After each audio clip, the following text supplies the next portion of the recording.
সঙ্গে যাওয়ার জন্য প্রস্তুত হন। আচ্ছা ঠিক আছে, চলো যাই। কি করা যায়? আপনি কি একা একাই যাবেন? তার মানে আপনার সৈন্য সামন্ত নাই? অবশ্যই আছে, আমার 9 ডিভিশন সৈন্য। যা বাংলাদেশ সরকারের নাই। সৈন্যগণের নাম একটু বলেন তো। ও দাদা একটু বলুন তো। ধুনা মুনা কাঞ্চে সোনা রাম সোনা একটাই কাছে ভগবান ভগবান একজনে বসে তিনজনকে খাচ্ছে, একজনে কার করে খাচ্ছে আর একজনে বার করে খাচ্ছে। সিগন্যাল আদার অপূর্ব সৈন্য, অপূর্ব অস্ত্র, তাহলে সৈন্য সামন্ত নিয়েই চলুন। সৈন্য লয়ে ওরে বাবর ভোলা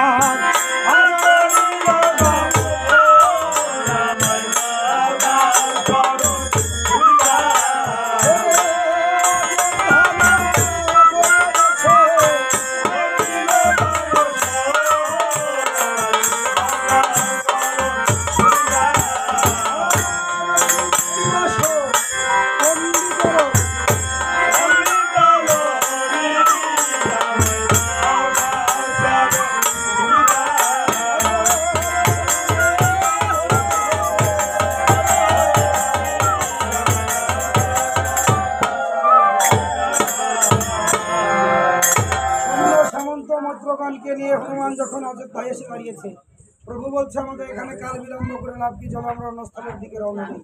যেতে যেতে প্রভু আজ সরু নদীর কূলে এসে বসে পড়েছে। হনুমান বলল, প্রভু তুমি সারা পথ পাড়ি দিয়ে সেখানে কেন বসে পড়লে?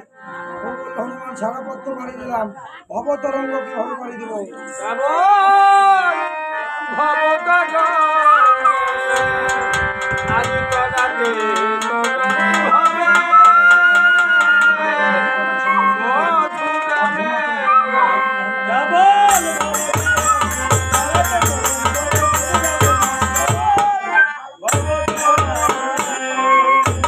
আজ ওনারা দুই ভাই গীতার স্মৃতির উদ্দেশ্যে প্রভু রামচন্দ্রের কীর্তন উপলক্ষে এখানে গীতা বস্ত্র ফলদান করলেন।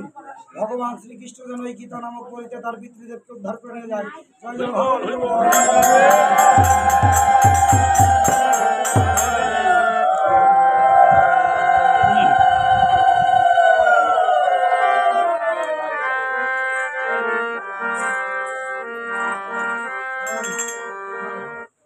ক্রমে ক্রমে হনুমান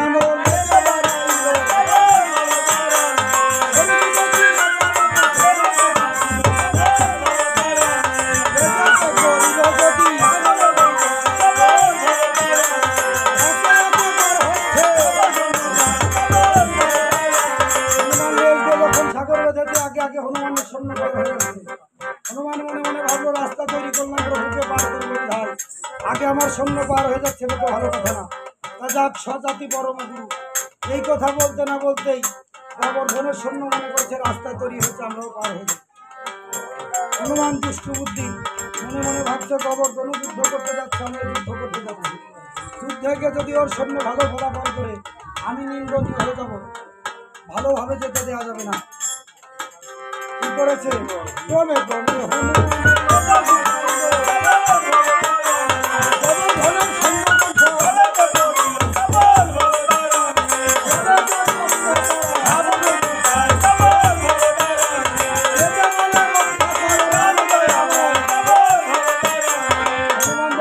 সরিয়ে নিয়েছে, সৈন্যগণ জলে পড়েছে, জল খেতে খেতে ফুটবল আকৃতি হয়ে গেছে।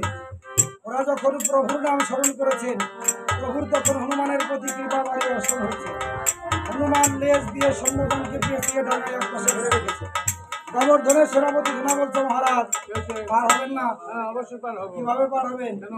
পিছনে লেজ গোজাইছে না? আরে আমি কি হনুমান নাকি? হনুমান যার ভক্ত, আমিও তো তারই ভক্ত। তাহলে কিভাবে পার হনুমান হবেন? যদি দেড় হাত লেজ দিয়ে সাগর বন্ধন করে, তাহলে আমার পায়ে গোদ আছে, আমি গোদ দ্বারাই সাগর বন্ধন। তাহলে আর কাল বিলম্ব করেন না, ক্রমে ক্রমে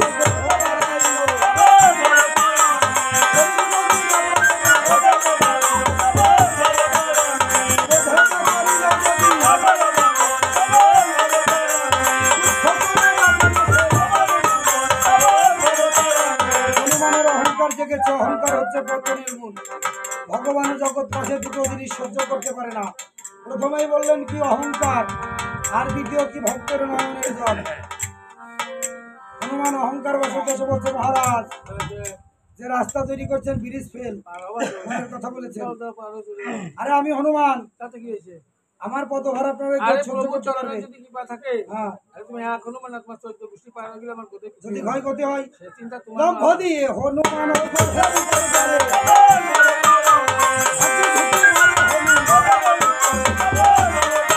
এবার কি ছুটেই মাথা ঢালবে?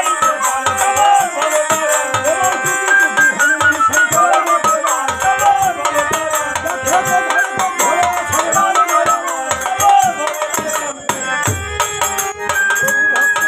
তো ধরে হনুমান যখন লাফালাফি করেছে প্রভুর অঙ্গ প্রত্যঙ্গের ভিড় ধারা ভেসে যাচ্ছে। হনুমান এসে প্রভুর চরণে প্রণাম করে বলছে, প্রভু আমি বুঝতে পারিনি তুমি এর নিচে দাঁড়িয়ে, তুমি আমায় ক্ষমা করে দাও। প্রভু বললো, হনুমান রে বলো, অহংকার করে বলেছিলি তোর থেকে বড় ভক্ত নেই। ওরে তুই যে যার ভক্ত, গোবর্ধন তো আমারই ভক্ত। তুই যে ভক্তের চরণে অপরাধী হয়েছিস, যা গিয়ে গোবর্ধনের কাছে ক্ষমা চা। গোবর্ধন যদি ক্ষমা করে জানবে আমিও তোকে ক্ষমা করছি। হনুমান কি করলেন? শোনো শোনো শোনো যোগী রাজা গোবর্ধন, করিয়াছি অপরাধ ক্ষমা হে এখন। এবার সঙ্গে লইয়া গোবর্ধন, সঙ্গে সঙ্গে বের হলেন আমি কমললোচন।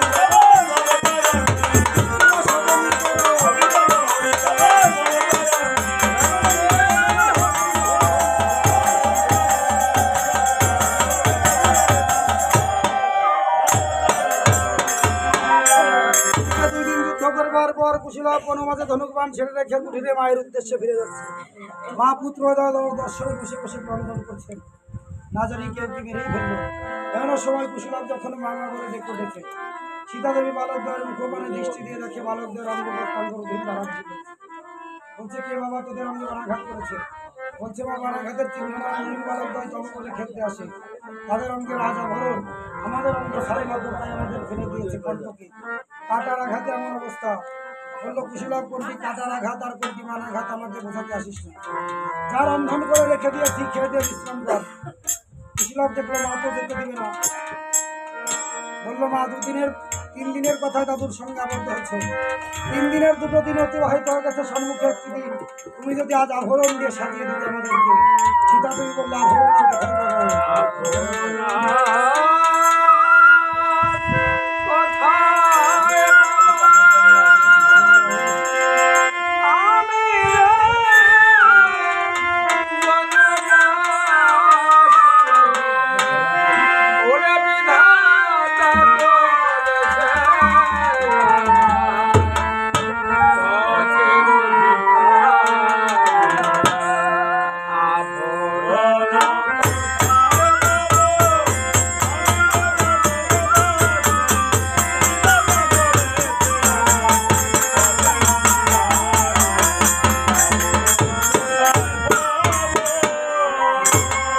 ওরে আমি এসেছি এই মনের পুরে, মনিরত্ন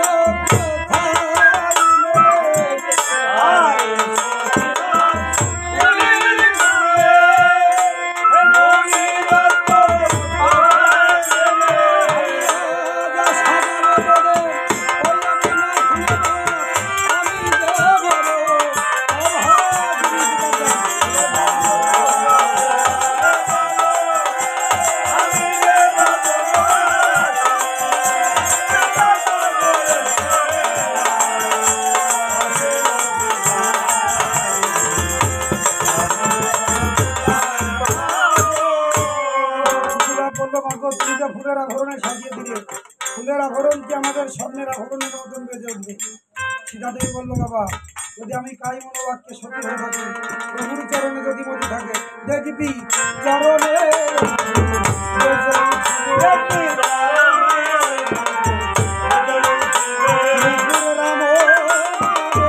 ওরা ধনী শুনে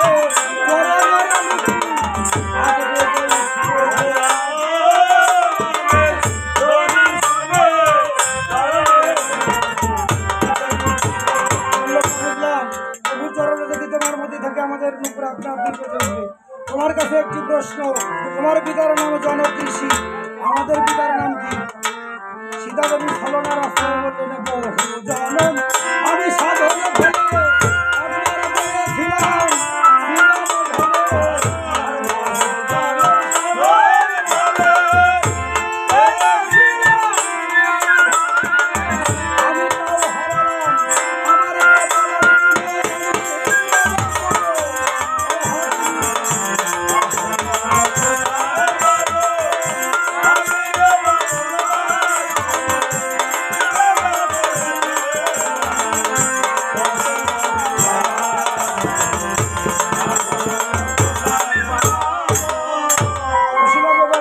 বলছে মাকে প্রণাম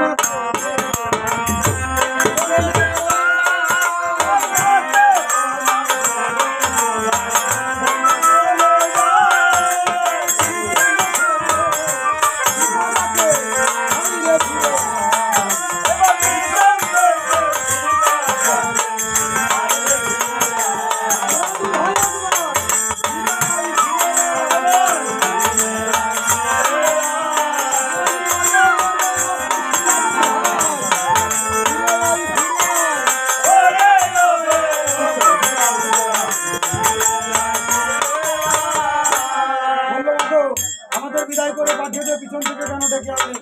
এ তো ঘোর অমঙ্গলের লক্ষণ। বললো বাবা অমঙ্গলের লক্ষণ, তবে মায়ে ডাকবে না। যাত্রাকালে যদি কোনো রমণী শূন্য কলসে গঙ্গায় জল ভরতে যায় সেটা শুভ। যাত্রাকালে যদি মা পিছন থেকে ডাকে সন্তানকে, ডেকে যদি কনিষ্ঠাঙ্গে কামড় দেয় সেটা শুভ। এবারও মাকে প্রণাম করে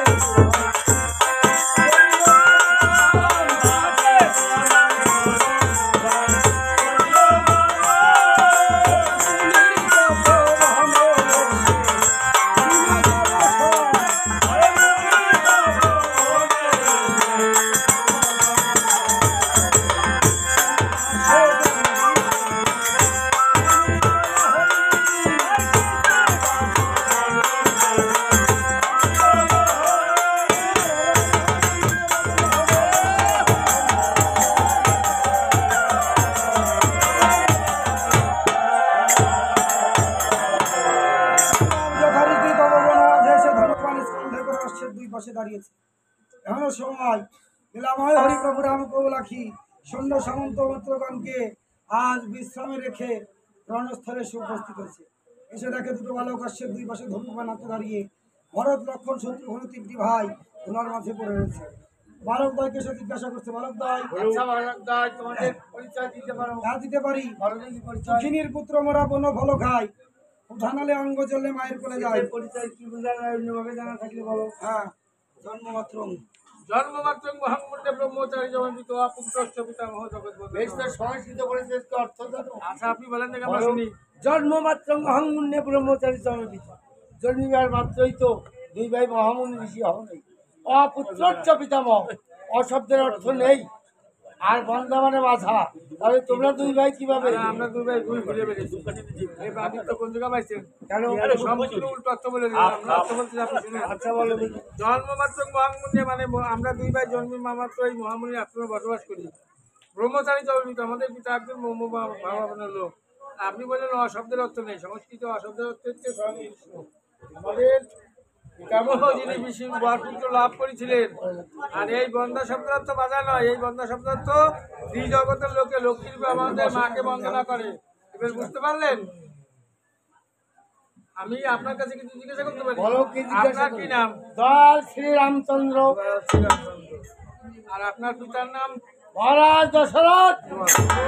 একই দশরথের কথা বললে লাভ দেখছো? আমাদের মহাশয় আমরা তো অনেক দশরথ চিনি, আর কোন দশরথ তা শোনো ভালো কথা, আমার বাবা ছাড়া দ্বিতীয় কোনো দশরথ ছিলেন না। তাহলে আমরা দু একজনের কথা বলি। হ্যাঁ বলো। প্রথম বলি, এক দশরথ ছিল অযোধ্যা ভবন, চুয়াভবনের সেতু বসেছিল জীবন। লোকে তাকে ব্রহ্মঘাতী দশরথ বলতো। এই কাজটা কি এই কাজটা তো আমার বাবাই করেছিলেন। প্রথমে আপনার বাবা করেছিলেন।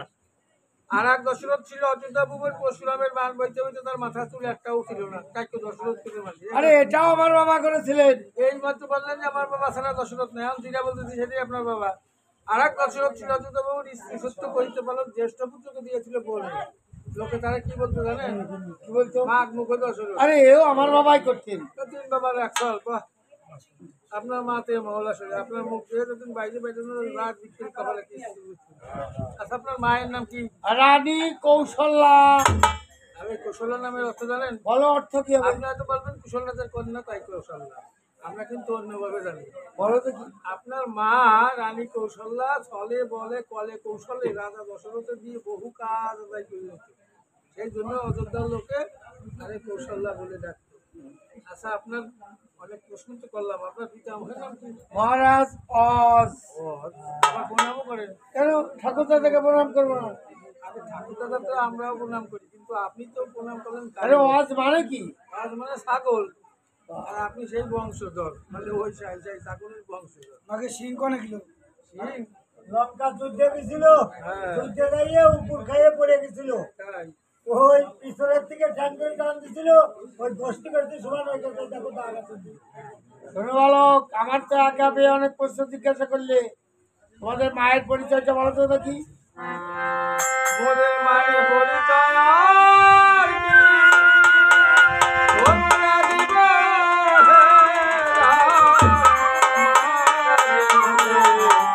জগদুখী পরিচয়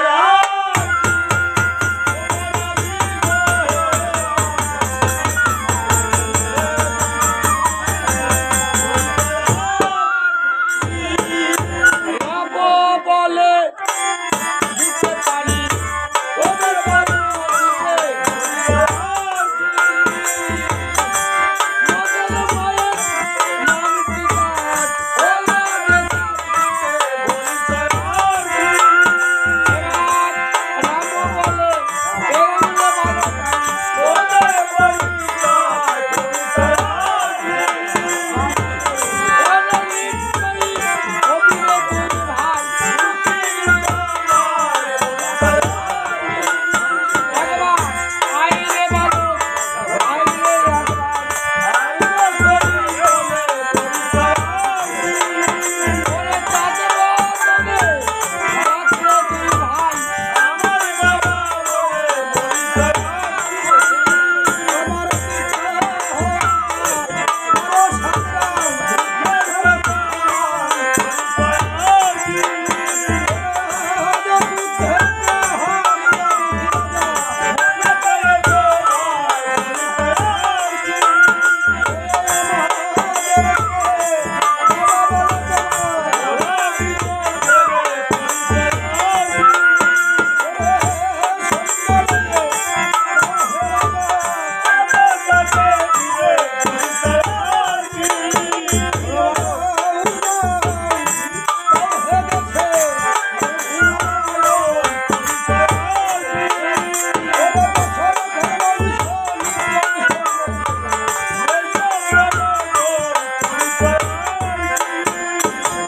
শোনো বালক, আমার দেশে যাওয়ার কথা বলছো। হ্যাঁ হ্যাঁ আমার বলা অনেক ক্ষমতা আছে। দুজন কি হয় এই তিনজন আমারই ভাই। মেলা ক্ষমতার বলা যাইছিল, একবারে টান টান আমার করে একটা ক্ষমতার কথা শুনলেই অশ্ব ছেড়ে দিত। ছেড়ে দেবার না হলি বিরাট উত্তরসূরি হলো। তোমায় চিনিতে নারী ধরনে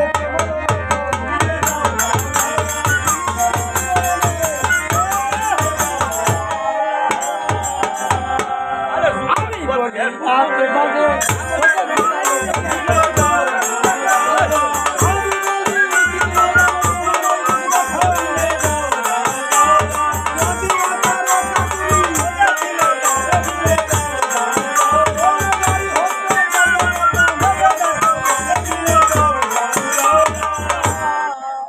মহাশয় কি মারিছিলেন? কারো মানে মেয়ে ছেলে মারিছিলেন বহুদিন আগে। হ্যাঁ। বর্তমানে খোঁজ খবর কিছু রাখেন বর্তমানে নাকি? কি হয়েছে? আর বর্তমানে মারা তো করি থাক, যদি কোনো রকম খারাপ কথা বলেন সাথে সাথে আপনার একেবারে থানার মধ্যে দিবেন ঢুকে যায় আর জীবনে আরে ভয় হয়েছে নাকি তাই কও। মেয়ে মানুষ মারা কথা শুনলে ভয় হয় নাকি? এটা ভয় হয় না। না। আমি বলি সাগরকে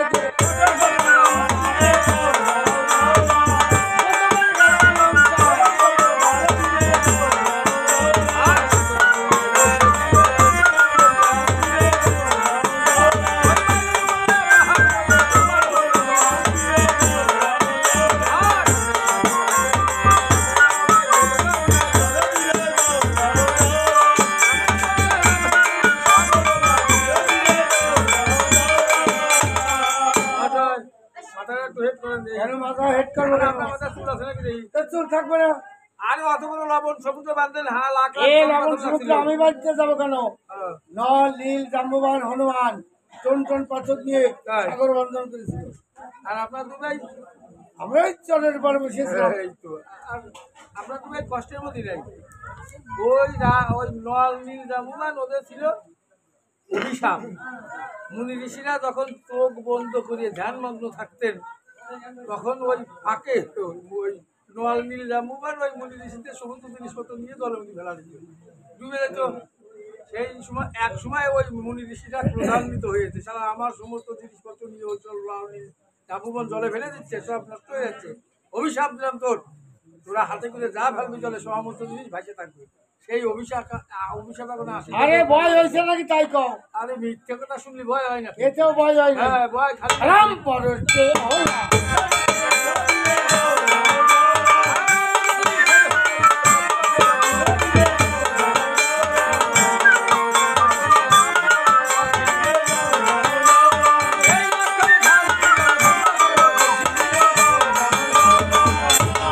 মহাশয়, একেবারে সাইকেলাতে আছে। আমরা শুনছি রামচন্দ্রের চরণ স্পর্শে অহল্যা পাষাণ উদ্ধার হয়ে মানবীয় হয়ে স্বর্গে গমন করেছিল। আর ওই মাধবের কাষ্ঠের তৈরি স্বর্ণ হয়ে গেছিল, মানে শোনা হয়েছিল। তাহলে আপনি এইবার তো সেই রামচন্দ্র, এইবার ওই জাহাজ গান দিলাম একটু স্বর্ণ করে দেন, স্পর্শ করে যাতে আর গান আরে সে চরণ বাড়ি টিরাঙ্কের মধ্যে ধুয়াইছে, ওরা নাই চরণ ফের, আর হলো কালা ভাটা চরণ। শোনে কোনো কথায় কাজ এতেও ভয় হয় না। ভয় হচ্ছে না। দেখো এবার ভয় হয় নাকি? আমি বলি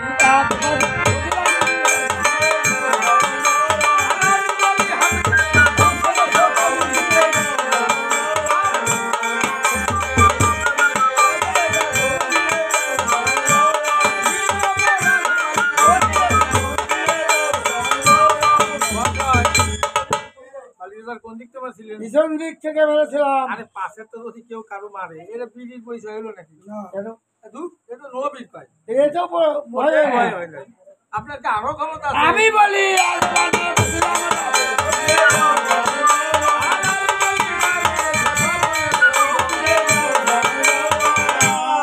মহাশয়, ত্রিভুবন বিজয়ী রাবণের কথা শুনলি ভয় হওয়ার কথা, কিন্তু মারছিলেন কি দিয়ে? মৃত্যুবান আপনার কাছে ছিলেন আপনার ভাই? অন্তরপুরে রানী মঙ্গলের নিকট তাই না? কেন আনছিল কি? ওই হনুমান। আরে হনুমান যা না মৃত্যুবান, হনুমান এনে দুর্নীতি তুলনা করে ছাড়িয়ে দিলি রাবণ। আপনাদের মারাইছিল তাই আপনার এত নাম। আরে এতেও ভয় হয় না। ওটাই এই সমস্ত দেখো এবার ভয় হবে। আমি বলি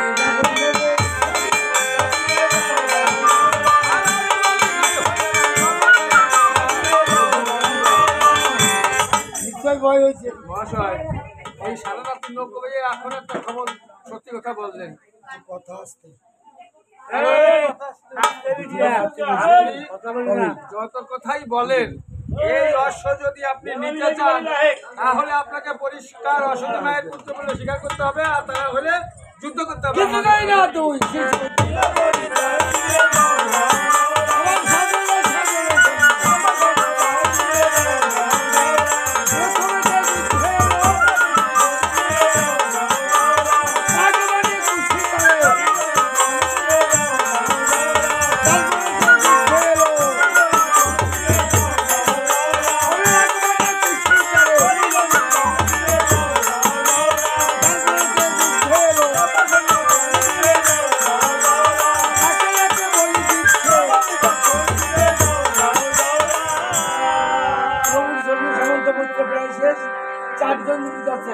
গোবর্ধন তার হনুমান এবার গোবর্ধনের পেলা।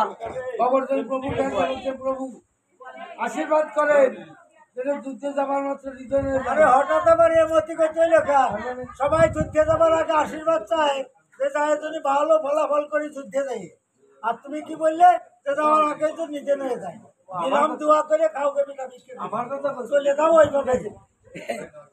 কিন্তু কথা বলি গোবর্ধন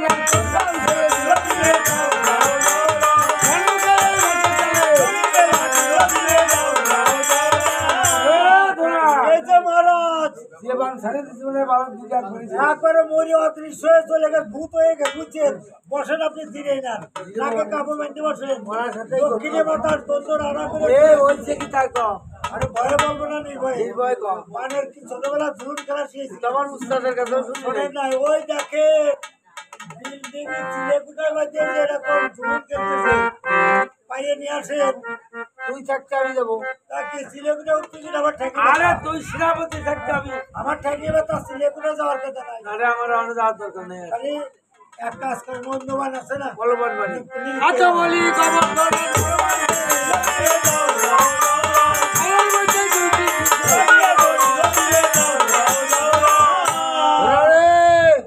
মহারাজ শিশু ধরে বেড়াইছি। শিশু ধরে বেড়াইছেন শুরু আটটা ফেলার তার মাথা আলি আছে না গাইতে ফেলান মানে বাসু গাইতে ফেলান 2 ভাই কান্দে করে বাড়ি নিয়ে যান। আরে কোন আরে শিশু? শিশুর বাড়ি মূল্যবান তেল 5,000 টাকা ভরি আমাদের ওই বড়ই নদীতে বর্তমান বছর বছর করা দিচ্ছে।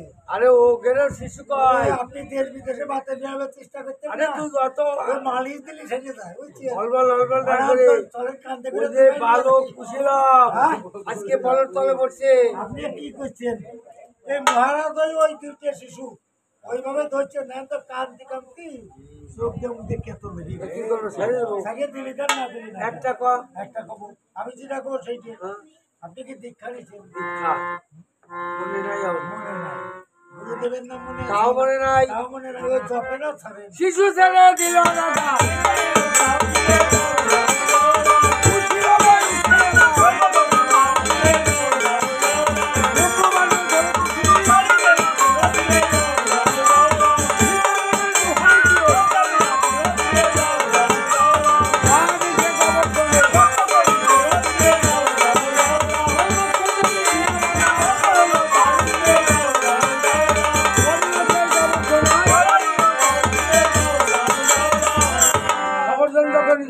তার সেনাপতি নিধন হয়েছে। হনুমান মনার মতো পড়ে আছে। তাই বালক যাইতে পারলি যে ঘরে বালক দেয়।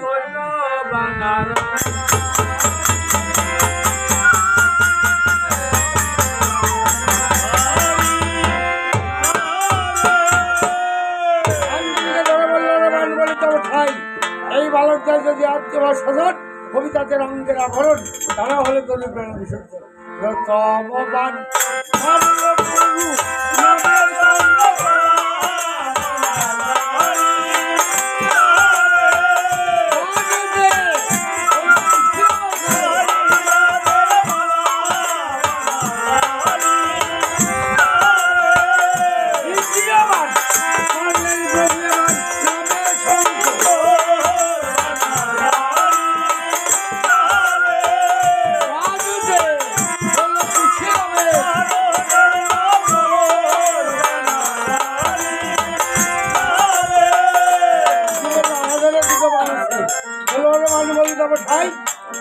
এই রাজা যদি আত্ম অসাধন তার চরণে প্রণাম করে কবি পাঠালেন তারা হলে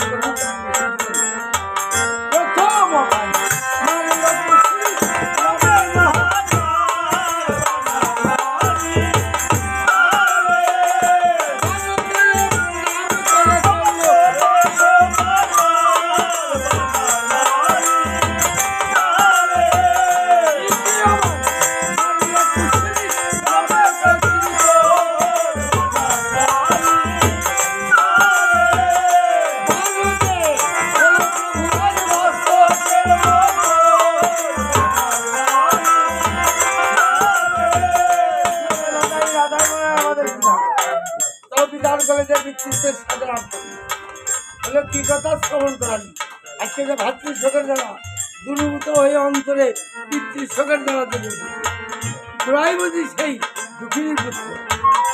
এখানে যদি পিতা পুত্র মিলন হয় পবিত্র আনন্দ শেষ হবে। সরস্বতীকে আহ্বান করবো তবে বলে যে ভয় দীপারত্ন হাটে দেখুন সরস্বতী এসে ভাব করলো কেউ কাউকে দেখতে পাবে না। আর তা বলি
রাজ আবরণগুলো খুলে নিয়ে কুটিরে ফিরে যায়।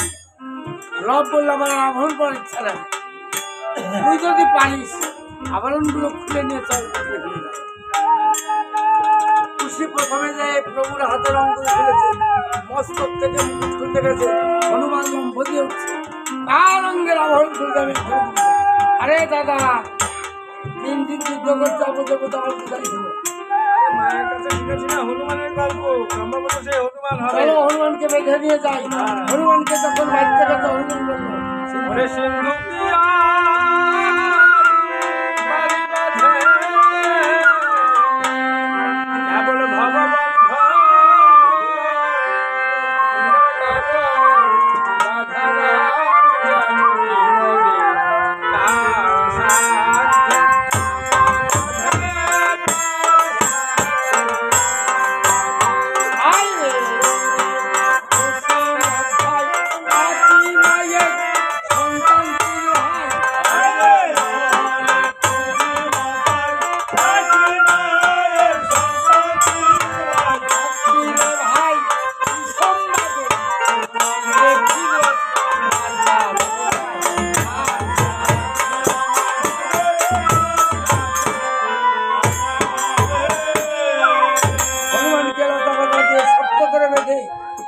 টানতে আজকে কুটিরের সম্মুখে এনে একটা শিবালী ঘিরে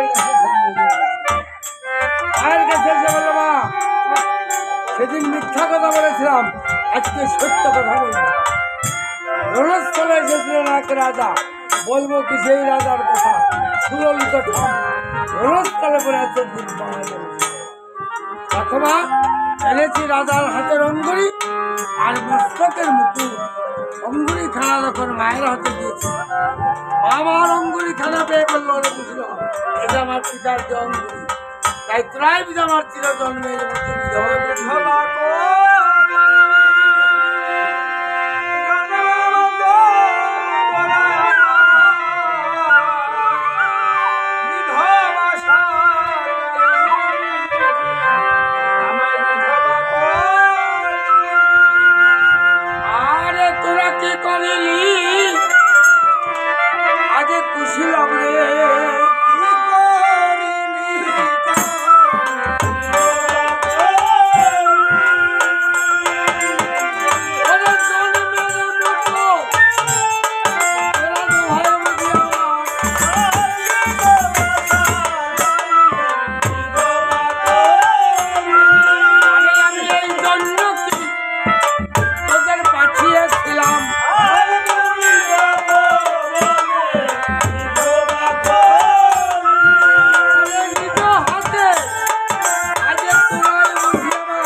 শীঘ্র করে হনুমানের হস্তপদ বন্ধন মুক্ত করে, আগান থেকে হনুমানের হস্তপদ বন্ধন মুক্ত করে কুশীলবকে সঙ্গে করে নিয়ে আজ মুনির ভবনে এসে উপস্থিত হয়েছে। দেখেন ভরত লক্ষণ শত্রুঘ্ন প্রভু রামচন্দ্র আছে, তাই প্রভুর চরণ ধরে আজ সীতা দেবী কেঁদে কেঁদে বলছে, প্রভু গো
এলাকাকে ছেড়ে চলে গেল। তুই কার সঙ্গে কি করতে মহামণি বাল্মীকি তব বলেছে বলতে তাকে বললো মা তোমাকে আর প্রাণ বিসর্জন করতে হবে না, তুমি তোমার পুত্রদেরকে নিয়ে কুচিয়ে ফিরে যাও, এদের সবাইকে আমি তোমার নামে জয় করি।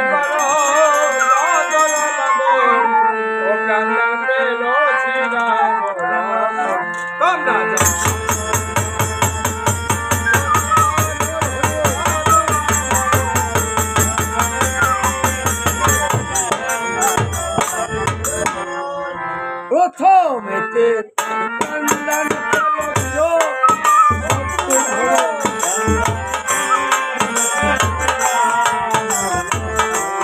তারপরেতে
চারটি ভাই সৈন্য সামন্ত মন্ত্রগণকে নিয়ে যজ্ঞের অশ্বখানা নিয়ে অযোধ্যায় গমন করলেন।